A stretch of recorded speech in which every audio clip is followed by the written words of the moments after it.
আজকে আবারও একটা ক্রাফটের ভিডিও নিয়ে আমি চলে এসেছি। কাজটাও আমাকে বান্ধবীর মা কাকিমা দিয়েছিল প্রায় 1 বছর আগে। কাল করি করে করাই হচ্ছিল না, তারপর ফাইনালি কয়েকদিন আগে কাজটা কমপ্লিট করেছি। তাও বিশ্ব আমাকে যথেষ্ট হেল্প করেছে বললে ভুলই হবে, পুরো কাজটাই ওই করে দিয়েছে। ল্যাম্পশেডটা অনেকটা ফিকে হয়ে গেছিল, কালার কম্বিনেশনটা খানিকটা এই রকমই ছিল, আর তার উপরে ছিল বড় বড় করে কয়েকটা ওরলি পেন্টিং এর মানুষ। এবার সেই ওরলি পেন্টিংটাকে মাথায় রেখেই পুরো কাজটাকে কমপ্লিট করা হচ্ছে।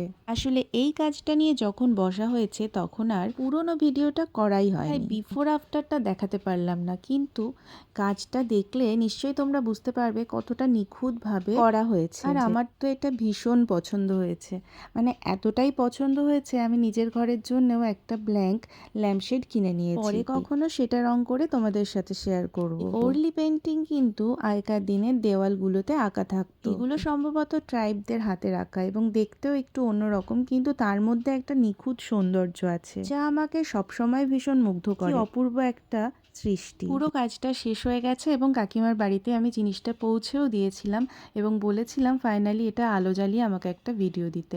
এখন তোমরা সেইটা দেখতে পাচ্ছ, তোমরা দেখে জানিও পুরো কাজটা কেমন হয়েছে। এবং আগের কাজের দেখো বড় বড় মোটিভগুলোও কিন্তু ভেতর দিয়ে দেখা যাচ্ছে। নতুন সাজানো কাজটা তোমাদের কেমন লাগলো অবশ্যই কমেন্ট করে জানিও। টাটা।